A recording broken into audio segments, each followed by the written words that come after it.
Hello, everyone. This is our first episode of Standing in the Dark, a weekly series of podcasts about stage managers on and off Broadway and in regional theater. Today we have Bonnie Panson, the current production stage manager of Anastasia on Broadway. Hello, Bonnie. Hello, Rachel. Thank you for being here. So what did stage managers do when we first got started, and what do they do now? How did stage management start? How did you get started? Give us a little bit of your personal history. Well, one of these days, Rachel, I'm going to write that book that's called The History of Stage Management, with, of course, a huge segment called How Women Got to Be Involved and how we got to have a very equal footing and very well represented. But here's my theory. My theory is that at a point when the actor-manager, which we all know preceded the director in theater history as the controlling force for theater companies and theater troupes, that when the actor-manager started making a place for the director because certain technical aspects took more time, or certain theatrical theories of production, of big production and conceptual production started to take over, then the director started to come to prominence, and then someone needed to do all those million of other things and take care of this larger technical production and have some expertise and not be an actor and not be a manager. So when the actor-manager was in charge, they pretty much did everything. And then once the director started taking over, then there needed to be someone who, as a function of the company and as a representative of the director, started to deal with larger production elements. Advent of electricity, advent of greater technical theater. I know you and I once ventured into down this lane and thought, but what did the Greeks do? Well, we'll find out. When we write that history book, we'll find out. Was there a Greek position for stage managers? But meanwhile, I think that's when it really started. How did you get started personally? I was trained by an incredibly wonderful man by the name of Jim Kavanaugh, who started in the theater business as a young director and found his way into stage managing in New York. And while he was stage managing in New York, he learned from a lot of amazing stage managers, a man named Phil Friedman, a man named Jerry Adler, and I think that they had a great influence on him both as a stage manager, because they were his boss, but also as a young director. And then he made a decision that was very wise for him to go into not regional theater, but community theater, because at that time, regional theater was just really getting started, and large, well-funded community theaters were a really big thing.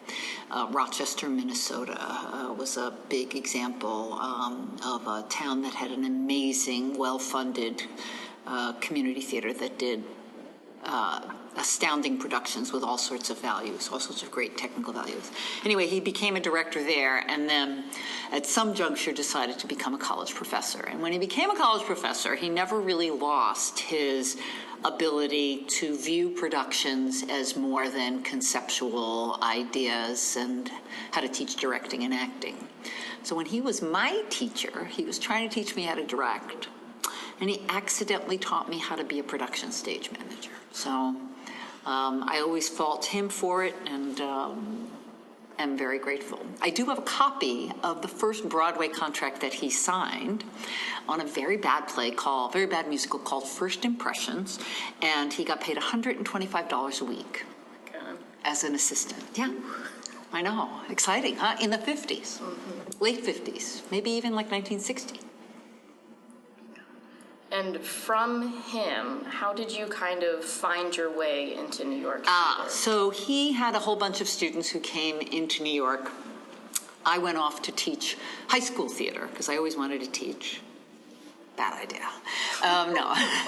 I always wanted to teach, so I taught high school theater in Indianapolis, and then when I was in Indianapolis, I thought, you know what, this is really seductive in the worst possible way. If I stay here for one more year, I'm going to be married and have kids in a house, and I'm going to teach high school theater for the rest of my life, and that's not exactly going to be the end of this road. So I hightailed back to New York and started taking whatever jobs I could in the theater. And I was able, and again, through a connection through my college professor, got a job on a crew on an off-Broadway show, and then got a job as a PA, assistant stage manager for Roundabout, which was a very different organization then, before they went bankrupt the first time. And then, so I thought, wow, this is stage managing, this is good. And then people started paying me to do it. And I thought, wow, this is like really cool. And I really enjoyed it because it had all those elements of dealing with production that I really enjoyed, and being in rehearsal, which I loved. And then that was a short trip from that to doing off-Broadway, and then having the great luck of getting my equity card, and then having a show that I did off-Broadway transfer to Broadway. What show was that? That was Tintypes in the dark ages. No, it wasn't. It was Tintypes. It was a very small musical with a wonderful ensemble cast that featured lots of amazing people in it, including a young man named Jerry Zaks. And that was one of the last things he acted in. After that, he started directing. But it was performed it came from Arena Stage, and then it went to St. Peter's Church off Broadway, and then it transferred to Broadway. And I was the PSM off Broadway, and then was the first assistant on Broadway. And how many Broadway shows have you done since then? I think it's somewhere between 26 and 30. But you're not counting. No, someone else, my daughter counts. She'll tell you. Okay. You can ask her. I'll reach out. Yeah, thanks. All right, it looks like, you worked with Neil Simon back in 1983. Do you want to tell us a little bit how that was? Yeah, we had a lot of, we have a very important story about that one. I was very young, and when I first started stage managing on Broadway, and I was extremely fortunate that by the time I was like 26 years old, I was a PSM of something, only because the PSM left and they moved me up. But I had a lot of experience, and as a result, when I would get paired with some more experienced older production stage managers who were more traditional, I was always encouraged to try to be a better assistant, because I guess I was pretty bossy from the get-go. So I frequently got the comment, which I really listened to, actually, which was, one of these days you're going to make a very good PSM, and you're going to do a lot of shows on your own. But right now, you're my assistant. So here's what I need you to do. I need you to be a better assistant. And that was a really important lesson, and I'm glad those guys stopped and took the time to tell me that. And during that process, the play that I did was the female version of The Odd Couple, and the long and short of it is that it was directed by Neil Simon's brother, who basically asked Neil to do a gender reversal of the show. And so instead of it being all men visited by the Pigeon Sisters, it became all women visited by two brothers. The show previewed, had a long out-of-town series of tryouts, and the first stop was Dallas. And in Dallas, Texas, in those days, in the early 80s, the audience did not take kindly to the idea of these two women who were the odd couple. They did not like a messy sports writer, and they did not like a woman who cried when she walked out on her husband. It was It was unfortunate. They booed, we got bad reviews, and the first thing that happened was Neil fired his brother. And we had like 6 stops left before Broadway, and it became evident that we were going to do an extensive rewrite and a lot of work on the show. And when we closed in Dallas, we were on our way to the next stop in Chicago, and we were aware we were pretty much directorless, and there was a lot of talk about who was going to come in, the regular Neil Simon directors. And one of the most important decisions I ever made, I made on the spot at 7:30 in the morning in the Dallas airport on our way to Chicago, when Neil Simon and Manny Eisenberg, who was the producer, general manager, came up to me and said, we hear you can direct. I said, no. And they said, no, but we just need somebody. It's very, very common for a stage manager to take the helm and direct a show, because you put in replacements and, in a long-running show. And we know that the current PSM is, more technical and has not had a lot of substantial directing experience, but we know that you can direct. So would you consider? And no, you heard wrong.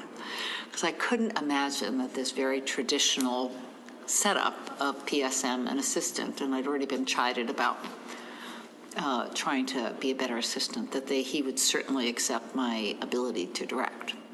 But it did represent a very different setup for stage manager teams, because at that time, the directors really truly did leave opening night, and the stage managers did the casting, maintained the show's blocking, maintained the show's direction, technically oversaw any changes that had to be made, mounted national tours, directed national tours, commonly directed many other productions in various places.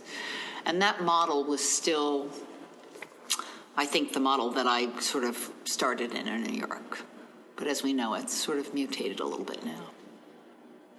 And what happened with that show? Oh, it was great. They got someone who was stage manager of previous Neil shows and who had stopped stage managing and was trying to do more directing. And he came in and he guided us through the next 4 or 5 months until Neil rewrote the play entirely. So now we went from playing poker exactly as the men do to the female version playing Trivial Pursuit.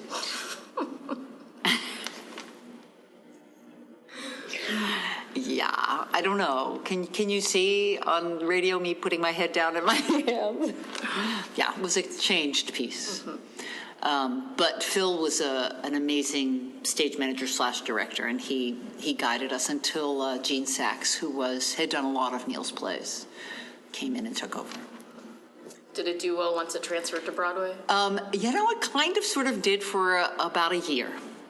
It played at the Broadhurst, which I'm about to go into, and because it starred Sally Struthers and Rita Moreno, and at that time a young Tony Shalhoub and Louis Stadlin and Marilyn Cooper, it had a nice following. And plus, that was at a time when Neil's comedies were regularly produced on Broadway and regularly ran well.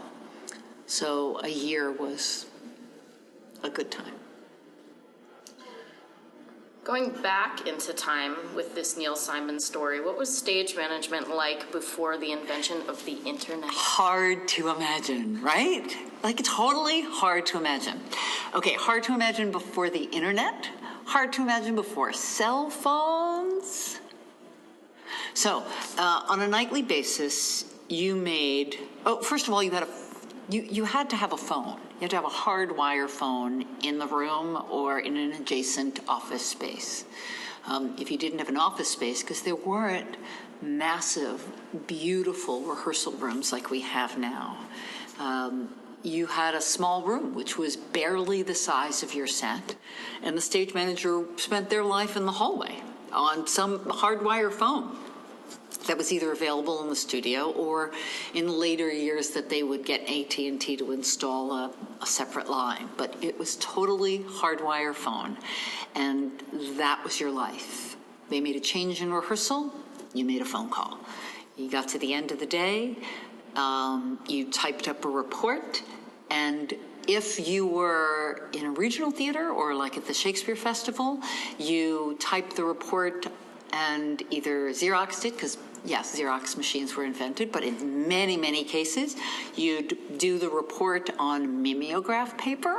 So there were 6 or 7 copies, and you slipped them in people's mailboxes or in their doors. In the old days, general managers got reports once a week or every 2 or 3 days, maybe. It's quite different. And every schedule that was made, you called every single actor. With the advent of answering machines, we developed the hotline process where you would, do they still do this at the Shakespeare Festival? Do they do? I think the rehearsal hotline is starting to go on its way out. Yeah, so there was a rehearsal hotline, so you would have a number, which was basically an answering machine, and you'd put the message on it. I have the dearest memories of Buzz doing the long, because they'd be like 84 minutes long, and there was Buzz and all of us going, Mr. Ellis, Mr. Smith, Mr. Bilkin, Miss... like 45 names for a Shakespeare play, are called at 11, at 11:15. And you just would have to recite the entire freaking message, and people would call in, and you'd say to them, don't call in before 7, and then people would call in and get their schedule. Amazing. It's amazing. All paperwork, done by hand, typed. Any changes that were done, good luck. Index cards. We lived on index cards. No stickies even. I know. Crazy. It is crazy. And when someone was late, they were late. You had no idea where they were. I do remember one of my fondest memories on Kiss of the Spider Woman was they had started doing caller ID. So we got that right. I don't know how that worked, but we got caller ID. And the great thing was that someone would call on a Sunday, and they'd call and they'd say, I'm really, really sick. I'm not going to make it. But of course, you had everyone's home phone number, and that was the only phone number they had. And you'd look and you'd say, wow, that's too bad, Joe. But why are you calling from like a Florida number? Busted.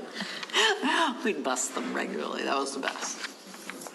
I think we were chatting about this, and you have a fun story about the New York Shakespeare Festival at the Public, so Shakespeare in the Park. There was something about a report that would go out. Oh, yeah. No, we would send those reports out on a nightly basis. And for those people who were...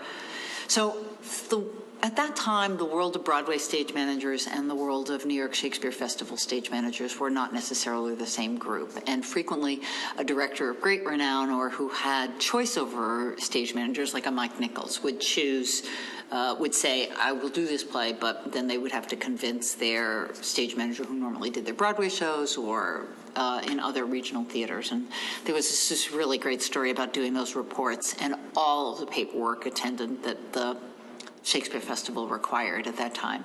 And one of the stage managers would have to stay late and slip them under the doors. And there was a lot of stuff that had to be done for Joe Papp. He was very hands-on, and you would have to make sure his script was finished every day, and you had to send reports every day. And it was the whole slipping them under the door that got to this woman, and she was like, who do I have to fuck to get out of this place?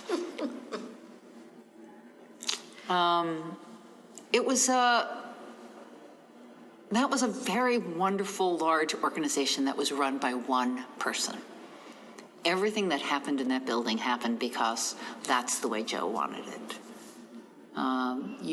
The whole thing of having a Joe Papp script was absolutely essential. Every rewrite that was done was cataloged in an archive. Every piece of paperwork that you ever did was cataloged in the archive. And the minute he walked into rehearsal, you literally had to hand him the script that was correct exactly at that moment. I think I did many more new shows there than Shakespeare. That's why yeah.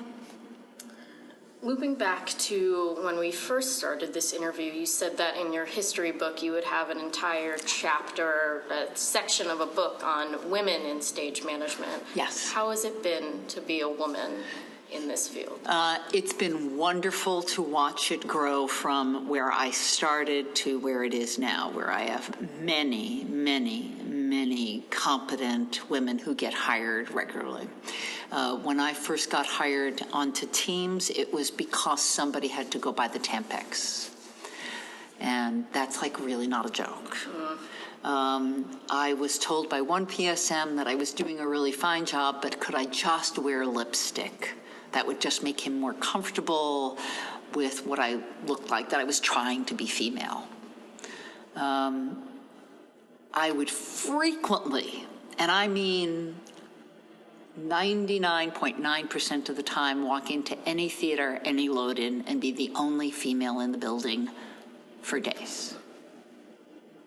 Not only not another female stage manager, but not a female crew member.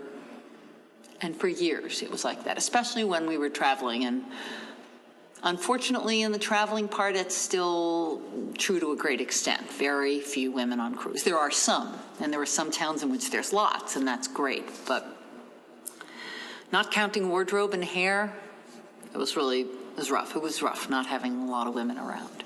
A very famous story is I was once fired off a show after having done about a month of pre-production. I was going to the first big production meeting with the full creative staff, and I was called the night before by the general manager saying, don't come to the meeting tomorrow. And I said, okay, well, wait a minute. Don't come to the meeting, or there is no meeting? He said, no, there's a meeting, but we would like you not to come to the meeting. And I said, okay, you kind of have to explain that. And finally, he fessed up that I was no longer on the project, and he was going to talk to me at greater length the next day, but he wanted me to know not to come to the meeting. And when pressed, he said, well, I'll be honest with you. We just sat down and figured out that we have 2 women producers, and we have a woman company manager, and we just thought that, and they had a female assistant who they had from a previous production. They thought, a female PSM, it was just going to be too many women. And I thought, okay. So thank you for your honesty. And I thought, when was the last time someone said, there are too many men on this, are there too many men on this project? So that was a reality. I think that what happens now is there's a lot of balance. And I think there's a lot of considering who's on the team, but I think that the team is really put together in a very different way. It's good to hear. Yeah, it really is good to hear. That was tough. The stories you don't want to hear and that we don't want preserved for all times, because I'd like them to evaporate into the vapor, are the sexual harassment kind of things. But I would be lying to say that that didn't exist. And it's gotten better. Oh yeah, that's totally disappeared as far as I'm concerned. Good. And when it does happen, you can nail somebody. I mean, you can really say, wow, that was kind of like, and they'd say, yeah, that was, yeah. That is very good to hear. Yeah. At least it's open and honest, and you can combat it and say, that was inappropriate, don't do that again. And the person will say, you know what, you're right, my apologies, please, I didn't mean it that way. Coming up in this field and everything changing, who are some of your role models that helped you get to where you are today? Well, because there weren't a lot of women, there weren't a lot of role models, but if this were video, I would pull out my beautiful purse, which was one of 7 purses that I was given by a woman named Ruth Mitchell. Ruthie, as she was called, was an amazing stage manager, and she was Hal Prince's partner in crime. And as a result, there was never any question about her being a woman and having that position, because she was Hal's choice. And Hal, having come up as a stage manager and then a producer and then a director, chose Ruthie for those positions, and then she maintained it and became a stalwart on all of his productions and became the production supervisor. and pretty much a production manager, and his right hand in all of that. I was fortunate enough to deal with her on Kiss of the Spider Woman, and one Christmas she gave me like a makeup case, but it was like had a Russian doll component. It was a makeup case inside of it was a case inside of a case inside of a case inside of a case. And 3 of them remain in my possession and are incredibly dear to me. I was also tickled by the fact that she gave me something that was really ineffably female, as opposed to something stage managerial. So I really like that. There were a couple of other women along the way. Some I learned good things from, some I learned not so good things from. Beverly Randolph was an amazing friend and an amazingly tough stage manager. She is renowned for wearing heels and pearls 75% of the time, and having long hair and a full figure and looking you in the eye and say, no, that's not what we're going to do. And she was great. She was very, very, very strong, especially with crew. And anytime I felt like I was being a little too strong or dictatorial, I'd call Beverly up, and within about 30 seconds, I thought, I'm Pollyanna. But she was a really great friend and a great cohort.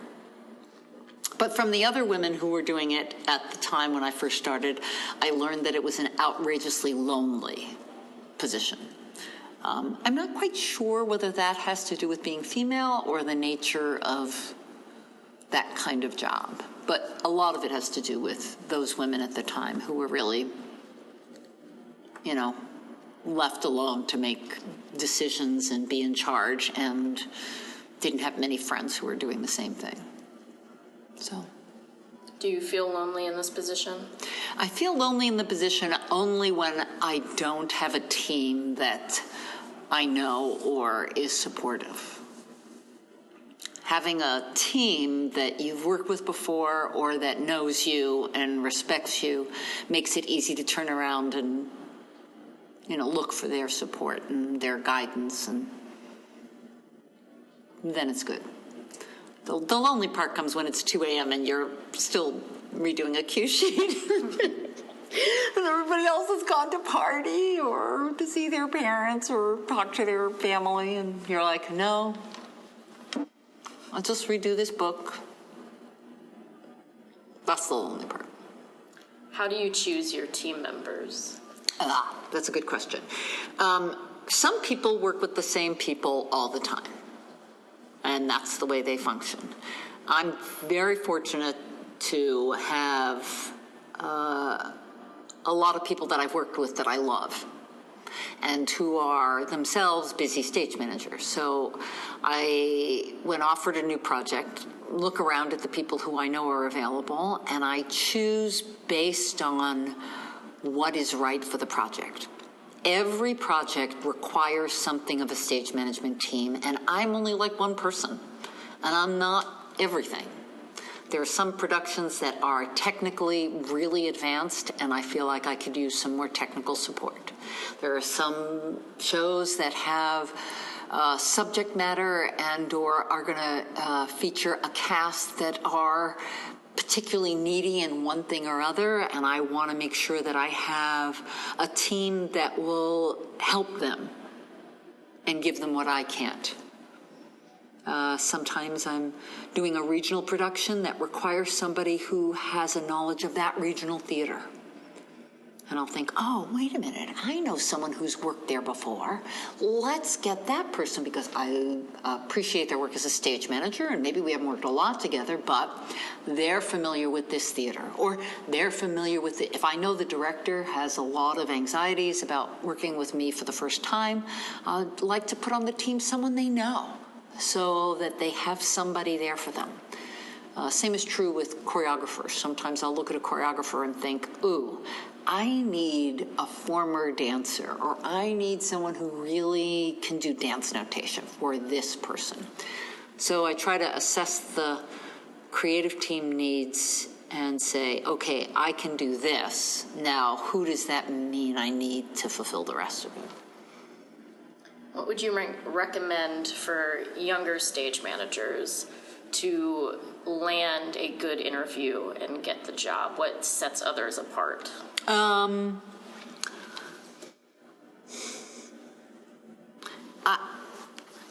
I'm always brutally honest about this. I can sit in a room of 20 young stage managers, and within about 15 minutes, I can tell you who I never, ever want to spend 4 weeks of rehearsal with, and it's usually about half the room. Are you going to give away your secret of what they do? Yes, it's totally instinct. It's totally instinct. And it's the same instinct that makes you choose friends. It's the same instinct that makes you choose coworkers, that makes you choose even boyfriends, girlfriends, travel companions. I have an instinct about people and what they'd be like in rehearsal. And frequently people will think that the interview is actually not an interview, but that I'm just engaging them in conversation. And that's right, I am. I'm just talking to them and finding out who they are as a person, how they respond to me, how they respond to other situations, what they've done.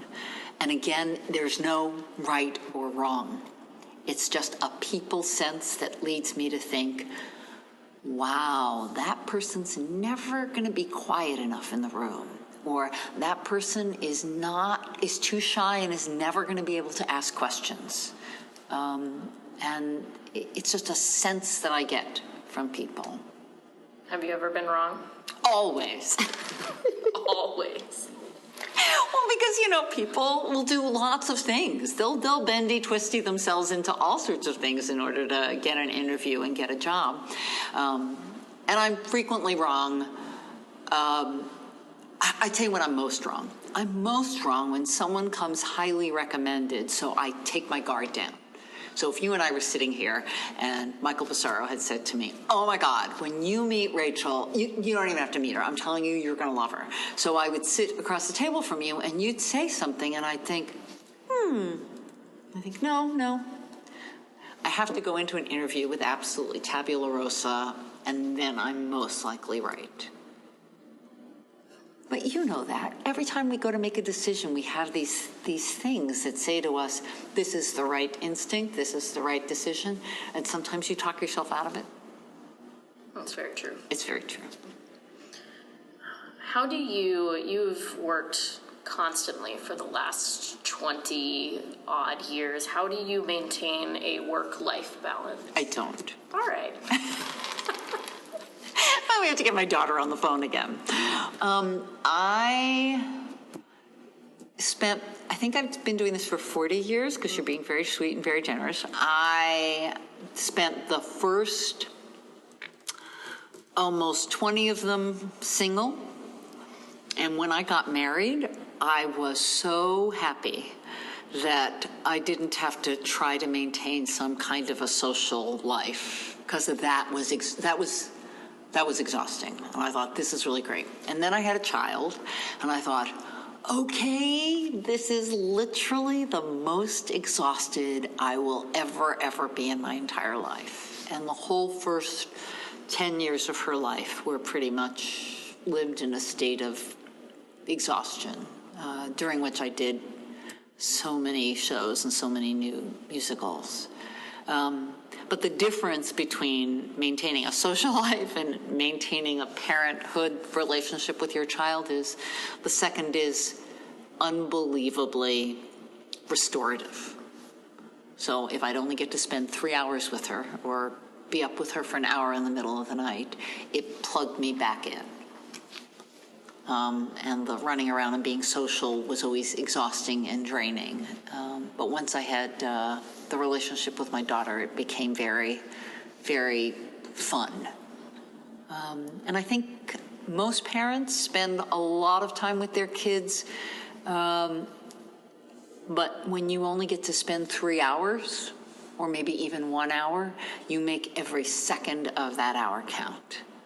And you really do wipe the schedule clean and say, all right, this is the hour I get to spend with you, or these are the 3 hours in the morning I get to spend with you. So this is going to be special, and this is going to be wonderful. And as a result, we were able to, carve some time in a really great relationship. And I was very lucky that she let me take her to work on a semi-regular basis. I also went to rehearsals with my mother. You did. It was the most fun. It was. Yeah. Yeah. I took a break from stage managing for a little over 5 years and was doing corporate work, which is another story. But during those years, my daughter was furious with me. She got to see me all the time. I became a very big part of her life, which was one of the reasons why I did that. But she was just appalled that I was, had an office job. She just thought that was totally beyond boring and couldn't wait till I got back into rehearsal and was happy as a clam when I did. What made you go back? Well, I'd always said I would go back when she went to college. I knew that would happen. I went back because it was sort of a planned break. Most women take 4 or 5 years when their children are born. I took no time at all. So it became evident to me as a parent that the 5 years that I thought were most important were between the ages of 11 and 16. You're not wrong. I don't think I'm wrong. But everyone gets to make their own choice, and it depends on who your child is and how easy, the relationship is. And I was very fortunate that her father made it possible for me to work. He made it as difficult as possible, but he did make it possible for me to go to work. So I was very lucky that he was, an equal partner in spending time with her, so that was part of the equation. As far as having friends, I am extraordinarily fortunate that I have really a handful, and that's really the best part, a handful of people who are very dedicated to spending time with me when I'm available. And they have, over the years, understood that could be extremely minimal. But they're really good people, and they love me, and I'm just fortunate that they understand that I'm mostly not available. Does that answer the personal life question? I'm like turning red. What do you like to do outside of theater? Do you have I swim. Hobbies? You swim. I am a big believer in, whether I believe in it or not, my brain does not function unless my body is in a physical condition that takes a lot of time to maintain. So, for instance, on a really good day, like a day off, I have nothing to do with my life, I get up incredibly early in the morning and I swim almost 3/4 of a mile in a 50-meter pool. And then I bike or am on an elliptical for another half hour to an hour. That's like a really great day. When I'm in rehearsal or in performance, I try to do a moderate amount of exercise. So that's part of it. I, up until last year, owned a house in the suburbs, and I'm an avid gardener because, are you getting the idea that I like to do things where people can't talk to you while you're doing them? Yes. Because everybody talks to me all the time. So I like those things in which you can, have time with plants. And I'm a big sun lover. So if I have a choice and I have a vacation, it's not to go sightseeing somewhere. I know I have a lot of friends who believe in traveling the world and discovering all of these unbelievable sights in these great places. And a backyard with a lot of sun or the Caribbean will be just fine. For those of you that don't know, Bonnie is also an adjunct professor at Columbia. Yay! What got you into teaching? Okay, so let's talk about having children and plugging back in. One of the things that teaching does is it makes you reevaluate what you think is important about what you do.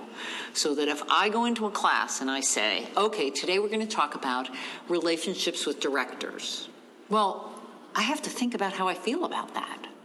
And in thinking about it, I come up with all sorts of really great ideas of how I should best approach the next project and how I did well on this and maybe I could have done a little better on that. It really makes you reevaluate your own work. And I find that amazingly energizing. And then the other thing that's energizing is I get to meet young people who are going into an incredibly tough profession. And I get to say to them, this is the most fun you're ever going to have in your entire life. Because it is. It's the most fun. It is the most difficult, you were right. But it is the most fun. It is. It is the most fun. For these young people, and I was one of them, but for the ones who don't take your classes, how would you suggest they get their first job, they get their big break, or just how to make their way up in the field? Well, there's a very funny anecdote that they tell young actors and young dancers, which is, if I have to tell you how to get this job, if I have to explain to you what you need to do, then I don't think you really should be doing this. The people who get the jobs are the people who are compelled from day one to work on anything and everything in any capacity they can, because they're compelled to do it, because they can't be outside of a rehearsal room, because that's their life and breath. So my answer to people is, do anything and everything you can to be part of an organization and start working. If a person doesn't need a paid assistant, then be their unpaid assistant. If a person has a position open, say, I know I have no experience in this, but can I watch you? Can I help you? I just need the experience. And I think that most people respond to that. The harder part gets to be once you've passed that stage and you have to make a living at it. That's tricky, because that's going to be dependent on how good you actually are and what a good job you've done, how you've chosen to spend your sort of interning days. One of the things that I recommend highly is that people take several paths at once. One of the reasons why I've worked so many years is that I never, ever, ever ascended to a position and then said, okay, well, now I've reached this rung of the ladder, so I'm never going to go back. Every single season, I said, okay, so that was a Broadway show. Now I'm going to go back and do an off-Broadway show. Okay, there's an opportunity to work on an off-Broadway show, but maybe I should go try this regional show. And what I did was seesawed back and forth between doing Broadway as an assistant and off-Broadway as a PSM for years. Years. And would happily do it any time. I think the last time I seesawed back was for two things, back-to-back, Spider-Man, and for Bring It On. So even though I was the PSM on Bring It On, I wasn't the production supervisor, and I learned the show from someone else, and she was entirely in charge of many of the elements of it. As far as Spider-Man goes, I was just one of the 6 or 7 people on deck for an extended period of time, and that was an amazing, wonderful learning experience. I mean, Matt Stern this past winter said, hey, I need an extra person to be on deck for this benefit. And I said, oh my God, yes. Because you get to put on a headset, you get to get your flashlight, you get to put on your blacks, and it teaches you whether you really mean what you say about talking on headset. It teaches you to reevaluate how you feel when an assistant on deck is ready and what that means and what you need from them. I love it. You just have to see how the other side exists. Some people can't do that, and I appreciate that. But for those who can, I love that element. It keeps it fresh for me, and plus I learn something every single time. What are other wisdom or advice or information that is important that you think other people should know? I think people should know that this is the hardest job on the planet, and that the only way that you're going to do it successfully is by being in good shape mentally and physically, because it takes a lot out of you. You have to have an alertness that's sustained through an entire day. And I think that people need to understand how their brain works, and they need to exercise their brain and their body the same way a dancer would exercise their body and their knowledge of styles. I'm thrilled to work in an MFA program because it means that everyone has gone through a BA program before, or a BFA program, because I think that what you learn in college is important to you as a stage manager. And those of us who are well-read and intelligent and well-spoken stand a chance of doing better. All right. That is Bonnie Panson, everyone. Is there any last words, Bonnie? No, except, what is the last words? The last words are, this is enjoyable because it takes every aspect of production into play. So those of you who are considering doing it, consider every single aspect of the theater. That's it.